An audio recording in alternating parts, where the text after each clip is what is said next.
finding out that your entire life for the last 20-plus years has been a complete lie, and that everyone significant to you either participated in, condoned, or acquiesced in that lie is a heavy burden, right? That's what happened for Andrew Masters. Andy sat at his desk in his office, feeling depressed and feeling a little sorry for himself, justifiably so, as he happened to be in the midst of an extraordinary luxury December and Christmas cruise with his wife, 2 daughters, and his in-laws. But a week before departure for home port, his father-in-law, Marvin Monk, called him to a meeting in his luxurious executive office. "Listen, Andy, I understand that you're looking forward to a cruise with your family, but I've got some work issues going on, and I really need you in the office for the entire month of December. Of course, without your presence, a family cruise won't be such a family event. But please rest assured that I will make up for this in your bonus, as well as organizing a special luxury vacation for you, Katie, and the girls over the next year, which, of course, the company will pay in full." Andy did not agree with Marvin, but for some reason the older man seemed unyielding, and that evening Andy talked with his wife and daughters over a home-cooked dinner. "Oh no," said Katie. "Dad knows how important the Christmas holidays are for the family. It's just so unfair that you have to miss them. Do you want me to talk to my mom and try to convince her to change her mind?" He shrugged. "Well, yes, it will be useful, dear. Thank you." Their twin daughters, Cassandra and Emily, spoke. "Yes, please, Mom. We can't have Dad missing out on the family Christmas holiday. It won't be right." Although Andy considered Cassandra and Emily his daughters, they were barely 2 years old when he met their mother, Katie, a recently divorced, single mother. She still spoke well of her ex-husband. "Bill was not and is not a bad person. Not really. We just probably got married too young, and I think we both had completely different aspirations. We grew apart. He went away for 2 years to photograph and paint wildlife in different parts of the world, and we decided that divorcee was the best option for us. I didn't ask for child support, but he paid it regularly, so everything was fine.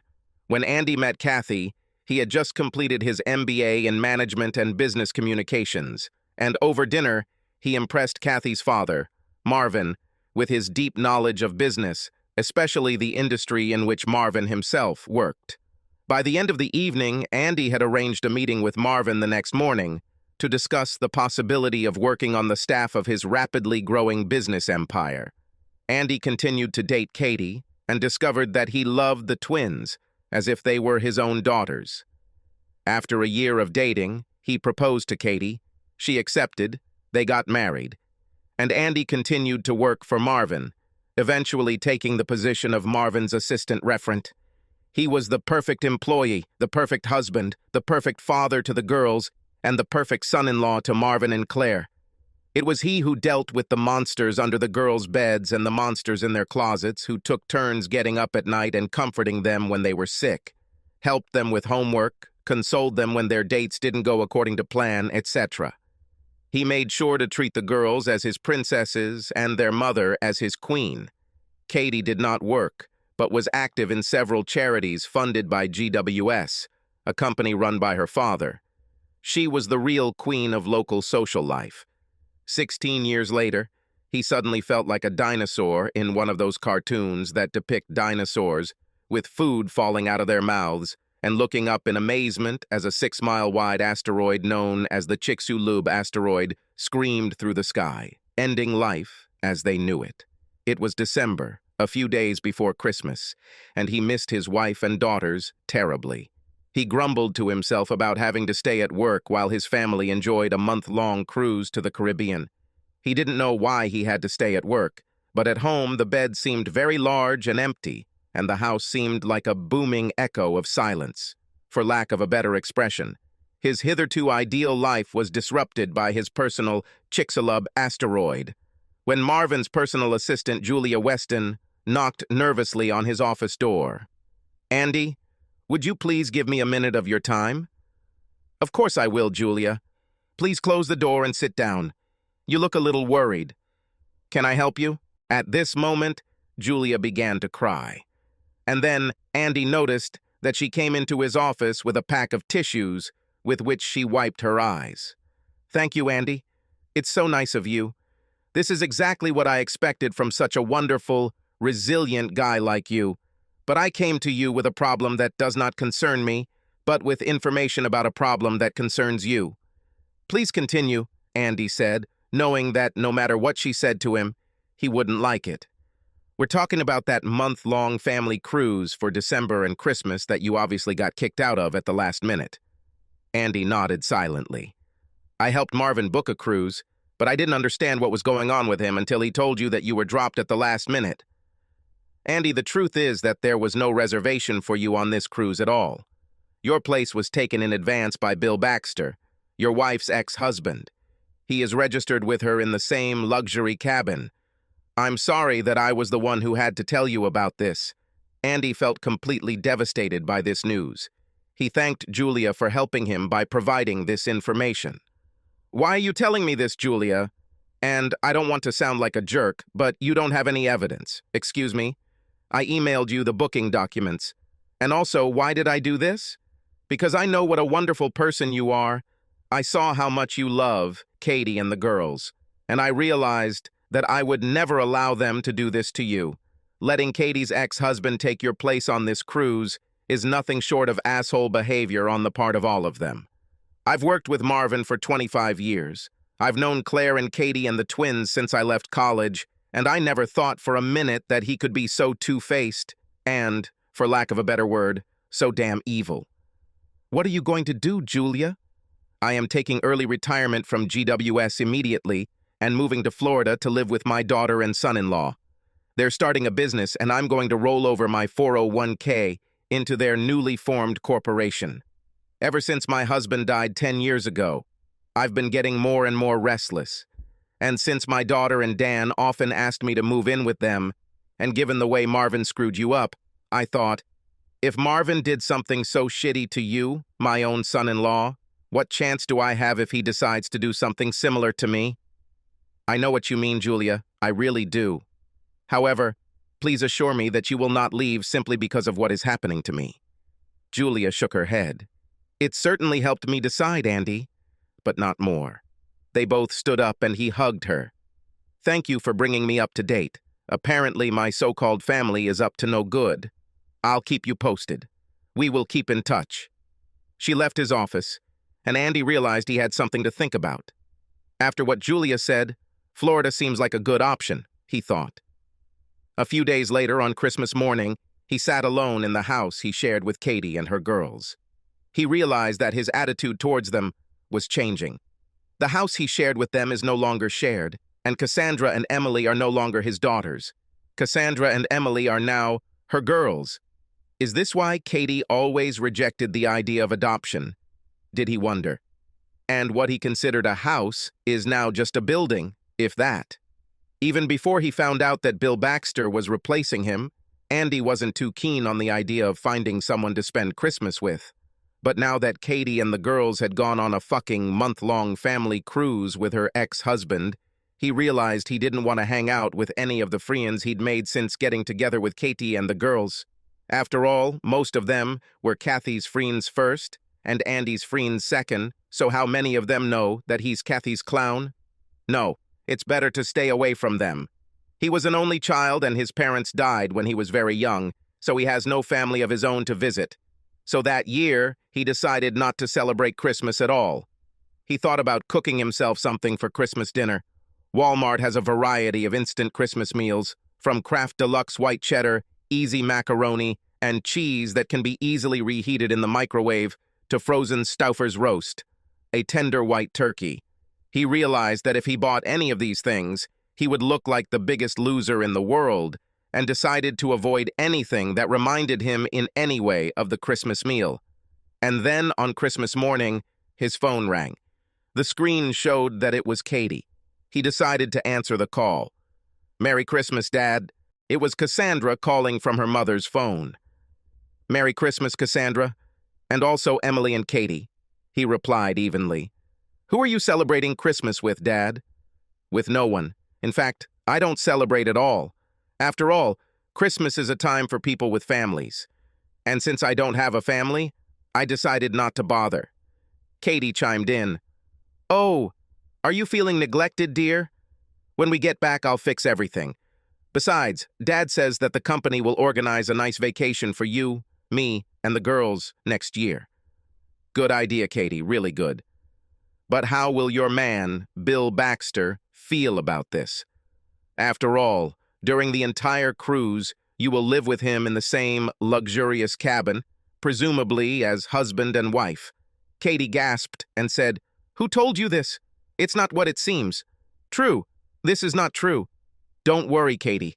I have no idea what I did to make you, your daughters, and your parents treat me this way, hate me so much. But don't worry. By the time you return from Christmas break, I will be long gone from home. And please tell your father that he can transfer Bill to my old job since I am leaving the company." He turned off the phone. Panic began in the ship's cabin. "Oh no, Dad?" Katie howled. "I tried so hard all these years to keep Andy and Bill as separate but equal husbands in my life. How can I fix this now?" Claire, her mother, intervened with a sour expression on her face. I warned you, Kathy, and you, Marvin, that the idea of separate but equal husbands was stupid, dangerous. But it has worked so well for the last 15 years. If only Andy hadn't found out about this. I wonder who told him." Claire shook her head. "It doesn't matter now." There was desperation in his voice over the phone. "Yes, and why not? As far as he understands, his wife left him for another man, her first love. I hope he doesn't do anything wrong." "Don't say that, Mom. I don't wish him anything bad. I love him."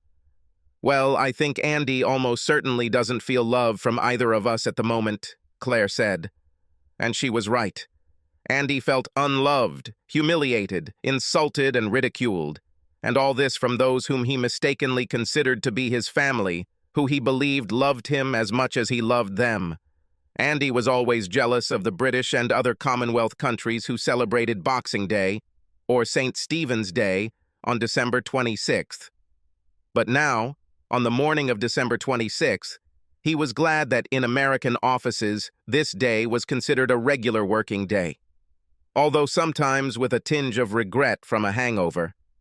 He called the law firm of Cascade, Northern, and White early in the morning, although the only person he really wanted to talk to was Mary Northern, whom he had known since his student days, having become quite close with her brother Jake. Thanks to who he was, his call was transferred to Mary's personal number with minimal delay. "Hello, Andy. Happy holiday. What can I do for you this morning?" "Happy holiday to you too, Mary. Unfortunately, the call will be business, in some way. I need the services of a divorce lawyer." "Oh, no, Andy. What did she do to you?" This answer interested Andy. "Looks like she left me for her first husband, Bill Baxter." "Crap. Do you have proof?" "Yes, they are together, on a family cruise. So not only is she cheating on me, but her whole family is involved in this." At this moment, his voice almost broke.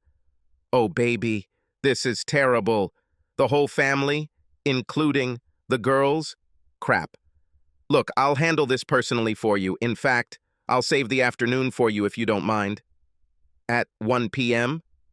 He agreed, and shortly before this time, he was shown into her office. "How do you want it to go, Andy? Reconciliation or divorce?" "I'm leaning toward divorce, Mary. To be honest, I understand why. But what if it's something new, them being on a cruise together?" "Yes, that's a good question. But what if she spends a month playing family with her ex-husband during a 4-week family Christmas cruise with her parents and my stepdaughters, and they all know she cuckolded me? In my opinion, this is already bad enough. But if this is the culmination of betrayal over the course of months, or even, God forbid, years, well, there is no escape from it, right?" "I wouldn't think so, Andy. Never. Sometimes I offer counseling, but this cruise thing is so out of the ordinary that I doubt it can be recovered from. Unless she has a damn good excuse." Mary gave Andy a small bottle of water, took one for herself, and began taking notes on an expensive electronic tablet called Remarkable. "Please tell me everything that happened lately, Andy." He told Mary about the meeting in which Marvin Monk told him that he was no longer invited on the family cruise and had to stay home and work in the office. But there is no compelling reason for him to remain in office. Then he told how Kathy told him that she would talk to her mother to get Marvin to change his mind. But now he believes that it was a lie, just to keep him silent. He faltered as he recounted how Julia Weston had come to him and told Andy that he had not, in fact, been signed up for the cruise, that his place had already been taken by Bill Baxter, his wife's ex-husband and father of the twins. This is what hurts so much. The girls should have known the truth, but they still lied, supposedly trying to make Marvin change his mind. Yes, Mary nodded. It must hurt. He shrugged. Yes, it hurts. Until now, I have always perceived the girls as my own daughters, but now I understand that they are just my stepdaughters. Well, actually, not even that. It always bothered me a little that Katie never allowed me to adopt her daughters, always brushing me off with excuses. Now I understand why. Apparently, she never considered me to be her real husband or a suitable father to her damn offspring. Don't do this to yourself, Andy. I know you were treated poorly, but don't let it turn you inside out. I have a list of therapists if you need one. Thanks, I'll keep it in mind. Andy, you should actually hire a private detective. We always recommend Jenner Investments. Doug Jenner, the company's director, is a former city police inspector. It's not cheap, but very good. He nodded, agreeing with her proposal. She sent Andy his contact information. Much less pretentious than giving people business cards, but so modern, she thought. At the end of the meeting, Mary stood up, hugged Andy, and said, I will prepare documents to sue her. In our state, divorces are either fault or no fault. How do you want to get a divorce? With or without fault? He nodded thoughtfully. I think it's my fault. And also, what do you want to do with your employer? What do you mean? What can I do? Sue them for constructive termination of the contract. If your employer forced you to miss family leave by leaving you to work while your wife, his daughter, was with another man, then the professional relationship between you and him cannot really be maintained, and you can sue for constructive termination agreement. Do you want me to do this? Yes, please. I didn't think about that. Thanks for the tip. He went home, packed a few suitcases, a gym bag, some electronics, and booked an apartment at the Marriott Hotel downtown. He took an Uber there and was settled within an hour. It's funny, he thought he might cry, but he seemed numb to everything that was happening. He took another Uber to the GWS office and, once in his office, asked Julia to meet him. I told her what had happened and said that he was quitting immediately. They hugged and Julia kissed him on the cheek. You're doing the right thing, Andy. If my husband did even half of what your so-called family is doing to you, I would gladly shoot him and get jail time for it. Although Davis was a good person, he probably wouldn't even consider being an asshole like Katie. He emailed HR his resignation letter and made arrangements to pay him his final salary and other money owed. I handed over the keys to the office and the pass to the HR department. As part of his bonus, Andy was always very attentive. Of course, with his new knowledge, Andy wondered if the size of the package was due to guilt on the part of his former family. He called his broker and immediately liquidated his employer's entire stock portfolio, from $10 million. Dollars could not be refused. He opened a new account at the Mercantile and Savers Bank, and when he deposited $10 million into his account, they seemed delighted. Of course, due to the size of the deposit, they would have to notify the authorities, but he expected that and wasn't too worried. Then he returned to his room and called Doug Jenner, who had an opening at 9:30 the next morning. He ate a light dinner from room service, drank a bottle of IPA, watched some documentary on BBC America, and fell asleep at 10 p.m.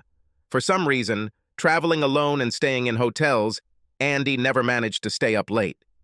The next morning, he spoke with Doug Jenner in his office, which, although functional, did not attract much attention, being somewhat rustic. There was a display case with various normal-looking devices, smartphones, smoke detectors, chargers, electrical outlets, etc. After shaking hands, they sat down at the round table. "All these devices look ordinary and inconspicuous," said Doug.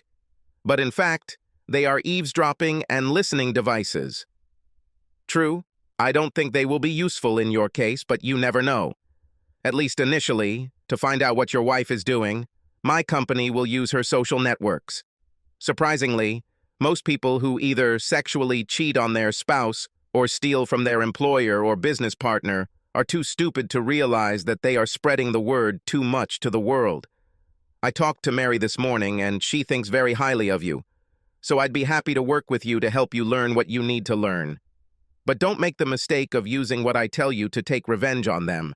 I have seen this before, and it never, ever ends well for the victim of deception if he is tempted to follow the path of revenge." Before continuing the conversation, he asked the employee to bring coffee and made Andy sign the contract. Over a cup of coffee, Doug said, "All I need from you is a photo of your wife, your daughters, their grandparents, and details of her social media presence, and also your social networks, and then I will ask my team to begin an investigation." "How long do you think this will take?" Andy asked. "Oh, not too long, I guess." "Let's count 48 hours. They said their goodbyes, and Andy paid his deposit to the prompt and helpful girl at the front desk. The next 2 days were strange for Andy. He missed his old lifestyle, he missed his family, he missed his job. But he understood that his entire previous life was based on lies, and none of it was real. However, overall, he felt good. "I didn't do anything stupid like start smoking or get blackout drunk every night. I even looked at Gideon's Bible, which was in the apartment, although the accompanying the Book of Mormon was only briefly glanced at. After all, the Marriott family is Mormon. He understood and assumed that they loved include the sacred texts of your faith along with the Gideon Bible." He was surprised that before Doug Jenner's 48-hour deadline had expired, he received a call from one of his employees. "Mr. Masters, Mr. Jenner has obtained some information about your wife's infidelity. Could you please visit our office so he can make a report?" Later that afternoon, Doug gave a report to Andy. "Andy, I must say that your fears and suspicions turned out to be correct. Your wife has been in a long-term affair with William Baxter for the past 15 years. Andy swallowed and sighed. "This news confuses me.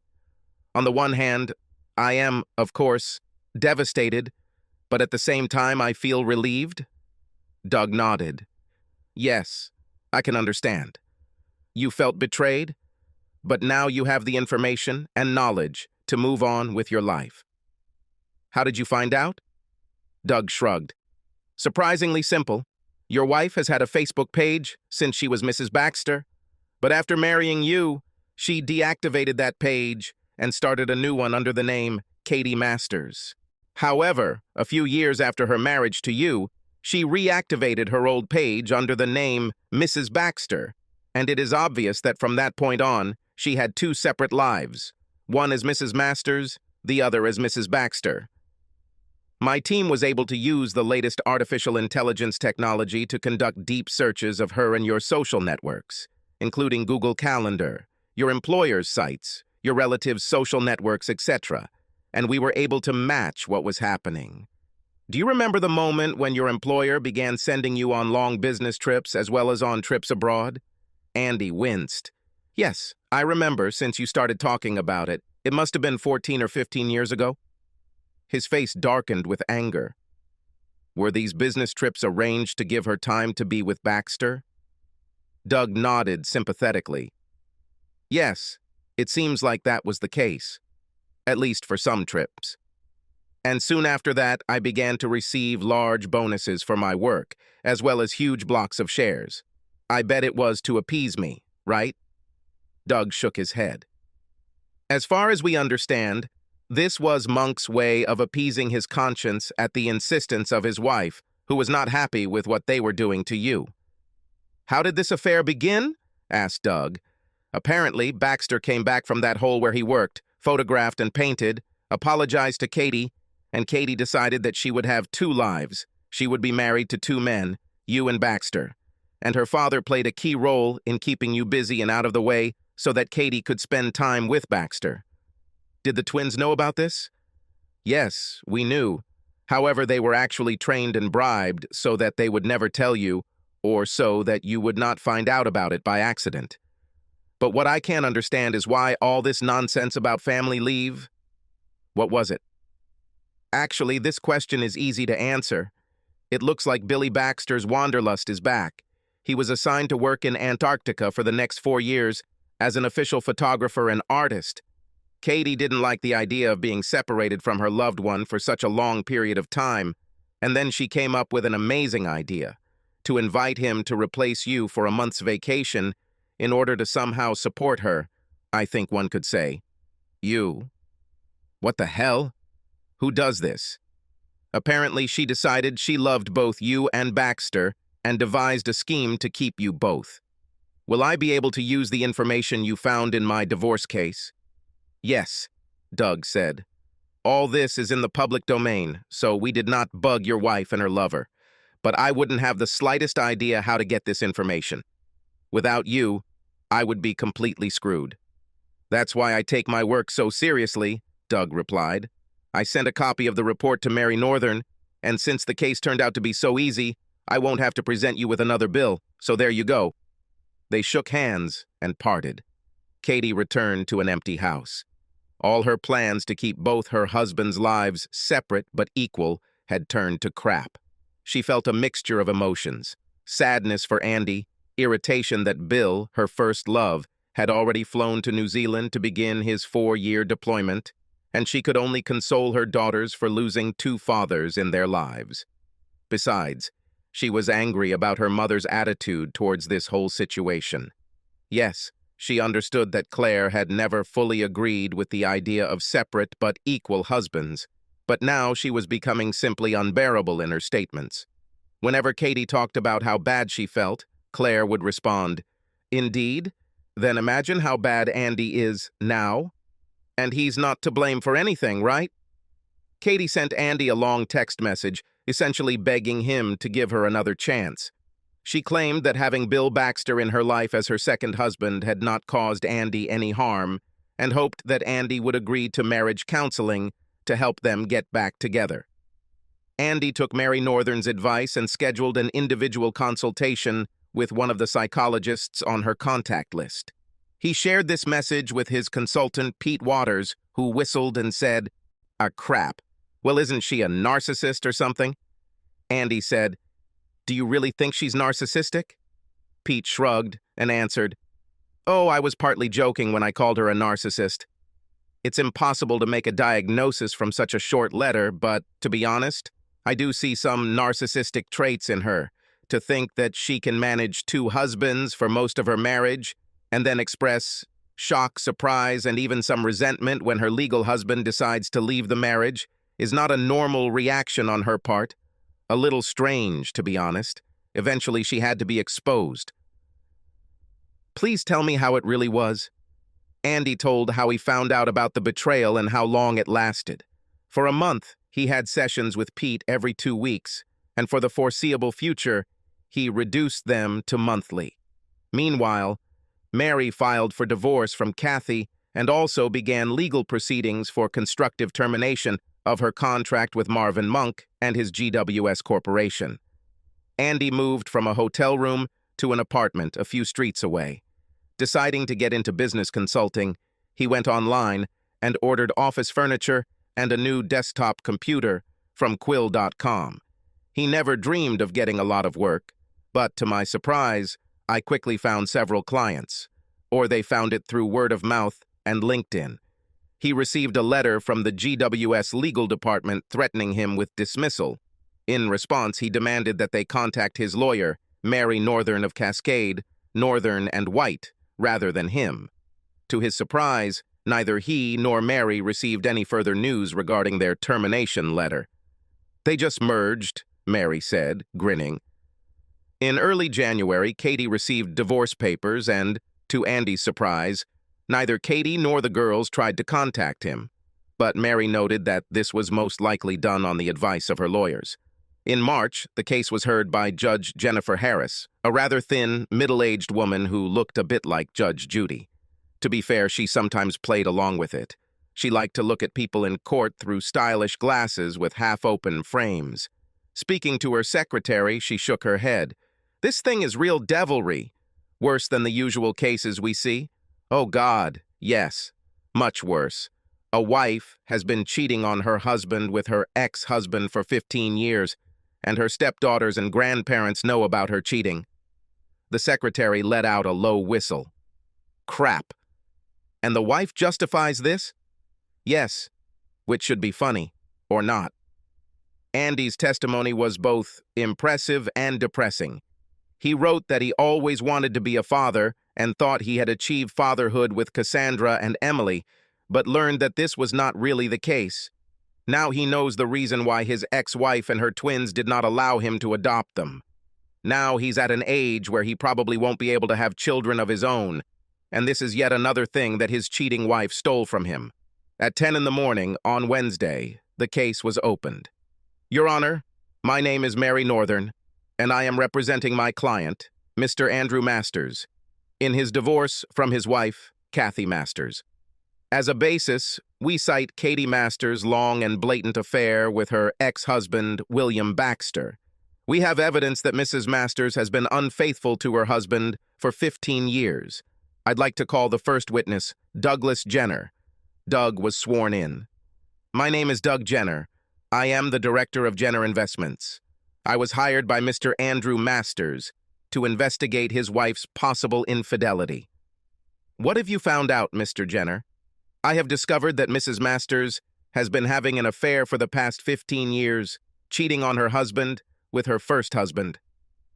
My detectives learned that Mrs. Masters' employer and father-in-law, Marvin Monk, assisted his daughter in her sexual affairs with her ex-husband by arranging fictitious business trips to give her freedom of action. The evidence we have collected is now part of the divorce affidavit." "Thank you, Mr. Jenner." Katie's lawyer, Paul Foster, stood up. He looked slippery, and Andy noticed the look of distaste on the judge's face. He suppressed a smile and thought, "This can't be good for Katie." "Your Honor," he said in an authoritative tone, "I demand that this so-called evidence be thrown out by the court since it is all private information, obviously obtained illegally by this spy." Judge Harris glared at him. "Do you have evidence to support your claims, Mr. Foster?" "There is none, per se, but how else could he have obtained this supposed evidence?" "I object, Your Honor," Mary intervened. "Either Mr. Foster believes that the evidence is false, which is what he is hinting at, or he believes that it is all true, but obtained illegally. Both of his opinions on this issue cannot be true at the same time, right?" "I agree, Miss Northern." "Mr. Jenner, how did you get this information?" "Your Honor, my staff and I used exclusively publicly available sources. Accounts on Facebook, Twitter, LinkedIn, and other social networks and platforms, as well as public sections of the website of Mr. Masters' employer, GWS.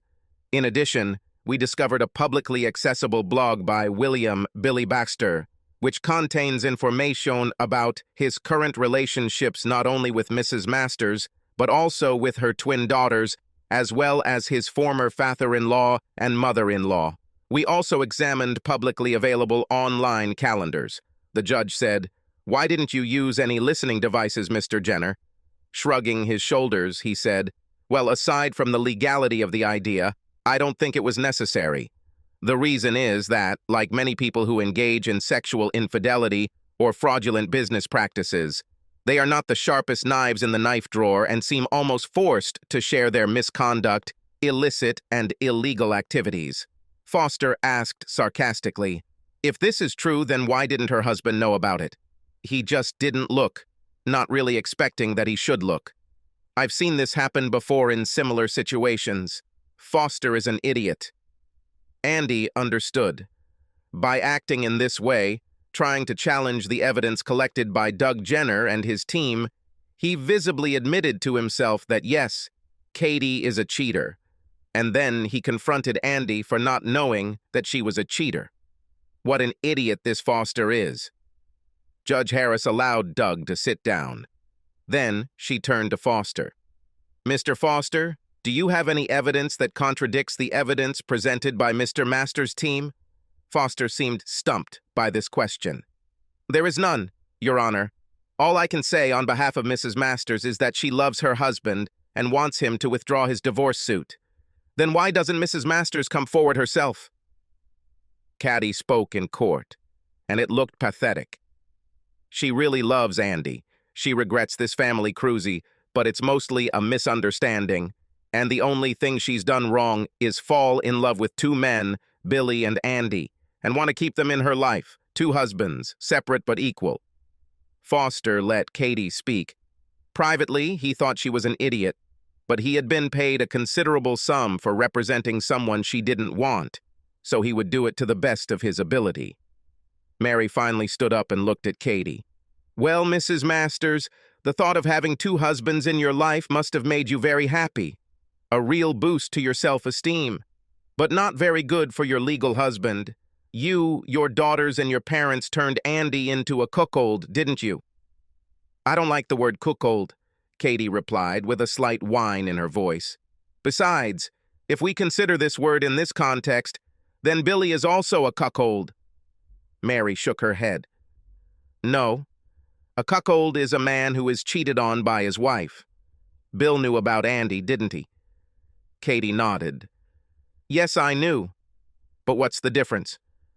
Andy became a cuckold because of you, but Bill, as far as he knew, was not a cuckold.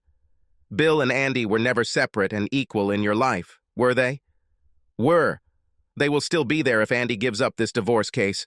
The reason there was no equality and fairness in your relationship with Andy and Billy is because Billy knew everything about Andy. But Andy didn't know anything about Billy's role in your life, did he? No, but only because I knew that Andy would never agree to Bill's presence in my life. He wouldn't understand. She began to wipe her eyes with the napkin she was clutching in her hand. Mary sucked in a breath before speaking again. So you knew that he would demand a divorce if he found out about your affair? Is it almost as if you thought he should have asked for a divorce given the circumstances? But I love him. Girls love him. She broke down, and the judge took the opportunity to break for lunch. After dinner, Foster asked Katie a question. What is your ideal outcome, Mrs. Masters? So that Andy would forgive me, experience the pain that I accidentally caused him, and begin counseling both as a couple and individually. Maybe family therapy? Your Honor, Foster said, now addressing the judge, we suggest that Mr. Masters drop his divorce suit and seek therapy to help him adjust to the reality of his marriage, in which his wife loves both him and Mr. Baxter. Is this what you want, Mrs. Masters? Asked the judge. There was great doubt in her voice. Yes, Your Honor.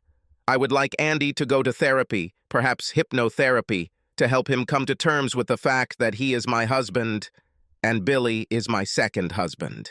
By the tribunal's decision, the judge's voice sounded incredulous. So, you want the court to force your husband to undergo hypnotherapy in order to turn him into your willing and obedient replacement husband? Foster realized the direction the judge was heading and intervened. I wouldn't put it in those terms, Your Honor. She gave him a somewhat grim smile. Well, that's wonderful for you, Mr. Foster, but here is my court, my conditions. If you two geniuses think that I am going to force Mr. Masters to undergo behavior modification therapy to turn him into an obedient and comfortable person, then you should rethink this terrible idea.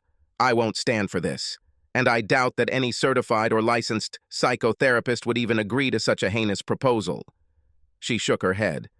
I reject the petition, Katie said, but Your Honor, therapy will actually help Andy come to terms with his role in my life.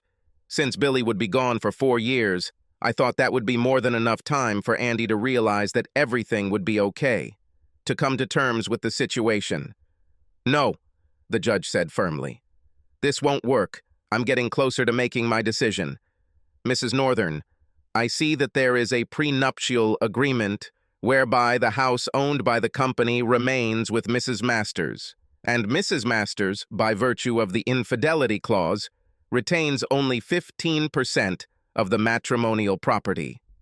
That's right, Your Honor, Foster intervened. But, Your Honor, I would like to point out that the infidelity clause applies only to Mr. Masters and not to Mrs. Masters. Therefore, without consultation, and if the divorce proceeds as it appears, the infidelity clause in the prenuptial agreement is invalid, and we're demanding 80% of the assets, including the $10 million that Mr. Masters raised by selling his shares in the company. The judge had gone from being merely annoyed to being furious. This is nonsense, Mr. Foster. The infidelity clause applies to both husband and wife. I have rarely heard such self-serving nonsense in my court. Mrs. Masters cheated on her husband for a long time, essentially poisoned the minds of his stepdaughters against him while getting the best of both worlds, while her husband received poor treatment. I've heard enough of this narcissistic nonsense from Mrs. Masters. My decision is that the divorce is granted and the prenuptial agreement is still in full force and effect. And she will not receive any of the proceeds from the sale of the shares. Absolutely nothing. There was a loud hammering sound, and it was all over. They were divorced. Later that day, Mary and Andy enjoyed a hamburger at a coffee shop and restaurant located near the courthouse. "What's next, Andy?" Mary asked. "I discovered that I like the work of a consultant, so I will develop it. I think I might consider moving to Florida. If you don't mind me asking, what are you going to do with the girls? Will you seek a relationship with them in the future?" He shrugged.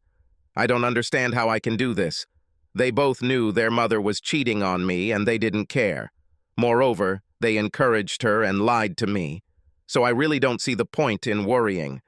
"I see what you're getting at, Andy." They continued to chat about general topics until they left the restaurant and went about their business. A few days later, Kathy asked to meet with Andy. He agreed but demanded that they meet at his lawyer's office. They sat in a medium-sized conference room opposite each other at a polished wood table. "Well then, Katie, you wanted a meeting. What do you want to say?" "Sorry, Andy, I guess I've become greedy and stupid. I actually thought I could keep you and Billy as separate but equal husbands. Obviously, this is unacceptable to you and I'm really sorry." He nodded but remained silent. She continued, "I would also like to know what we will do about your relationship with the twins. They miss you, you know." He looked puzzled. "Why would they miss me? Isn't there a real father in their life anymore? I understand that you are angry with me, my parents, and the girls, but the girls are still little, and all they knew was that there were two daddies, okay? So please don't blame them. They lied to me. Knew Billy would be taking my place on that December cruise, and yet they joined you in tricking me at the dinner table that night by pretending to be upset that their grandfather cut me off the cruise." Katie looked upset. "Yes, I know. I know. I understand what you're getting at. We just didn't want you to suffer the consequences of being kicked off the cruise and replaced by Billy. But I think it still hurts you. More than you will ever understand, Katie. You, all of you, destroyed me." "Will you meet the girls?" she asked. "What happened to Billy, their real father? Where is he?" "I've already gone on a business trip to take photographs and paint pictures. He will be away from home for 4 years. This is a big deal for him. Quite a prestigious job. So you got rid of me, your cuckolded husband, and the man you replaced me with left you for at least 4 years. It sucks to be you and your daughters, Katie. So to answer your question, I will not date your daughters. It's too early for me, Katie. Maybe I'll get in touch with Cassandra and Emily someday, but don't hold your breath." This ended their meeting. That day, while Andy was sorting out books in the library, which he laughingly called his library corner, he was slightly shocked by a phone call from Claire, his former mother-in-law. "Hello, Claire. How can I help?" "Hello, Andy. Please accept my apologies for what was done to you." "Okay, I accept." He waited for her to continue speaking. "I warned Kathy and Marvin that the idea of having you and Baxter as separate but equal husbands would not work because it was completely wrong and stupid. And it's completely unfair to you. You did nothing to deserve such treatment. I told the girls not to listen to the bullshit that Kathy and Marvin were feeding them, but they were too young and were thrilled by the secrecy in having 2 fathers. Katie told me, you don't plan on seeing any girls. As their grandmother, I am saddened by this, but as your mother-in-law, I sympathize with you and completely understand your position. Thank you, Claire. What you say is very helpful. I'm glad you said that. What else do you have? Well, I'm breaking up with Marvin. How? Why? Because I really don't want to continue living with a person who can pull a trick like this nonsense about going on vacation. I know he did it because he loved Katie, and she had him wrapped around her little finger, but even so, letting creepy crap like Bill Baxter take your place on a family cruise was completely shitty of him. And I realized that I don't really want to live with Marvin, at least not in the short term. And then, I really don't know. If you thought the idea of separate but equal husbands was wrong, why didn't you do anything about it? Because I saw how happy you were and hoped that Katie would stop being such an idiot. But she never stopped. I guess I was trying to ease my conscience by making sure you were getting compensated for the crap that Kathy, Marvin, the girls, and I probably too were putting on you. Like, I made Marvin give you those shares, you know. She laughed. Andy chuckled too. Thank you for that at least, Claire. It's nice to know that at least one family member has my back. At least to some extent. What are you going to do now? I do business consulting and I like it. Will you stay in the city? I'm thinking about moving. There's really no reason for me to stay here. I'll miss you, Andy. Yes, me too, Claire. I'll miss you. They ended the conversation. In fact, he was sorting through books in preparation for moving to Florida. He contacted Julia, who promised to help him meet with real estate agents in Florida. She also sent him a photo of her younger sister, saying that she had recently divorced. She, as Andy realized, is also, on a scale of 1 to 10, easily a 15. Maybe this divorced life won't be as hard as I thought, he said to his reflection, grinning. He visited Florida, met with Julia and a real estate agent her daughter knew, and bought a nice house a few miles from Julia. I also had lunch with Julia and her sister, and he agreed with Sonia, his sister, to start dating when he moved to Florida. Both suffered from cheating spouses, so both did not plan to rush. Andy was intrigued that she was already talking about the possibility of having children with him. And over the course of several years of a happy, normal marriage, they had 2 children, and life in general, and married life in particular, was extremely good. As for his former marriage, his former family, as he said to Sonia and Julia at dinner one night, after they had put the children to bed, "You can't drive along the highway of life looking over your shoulder, otherwise you'll crash. My former family is a thing of the distant past, and you and our children, Sonia, are my present and future." He was glad that Claire divorced Marvin. Obviously, he was not just carried away by replacing Julia, but found himself in a compromising situation with Katie and the twins. Andy laughed when she said on Facebook that they didn't have a prenup, so the divorce was very costly for him. He chuckled when Claire revealed that she had found herself a young tennis professional to help her improve her service, or something like that. Subscribe to our channel so that your second chaff doesn't cheat on you, and go ahead and listen to the next story, because this story is nothing compared to the next one.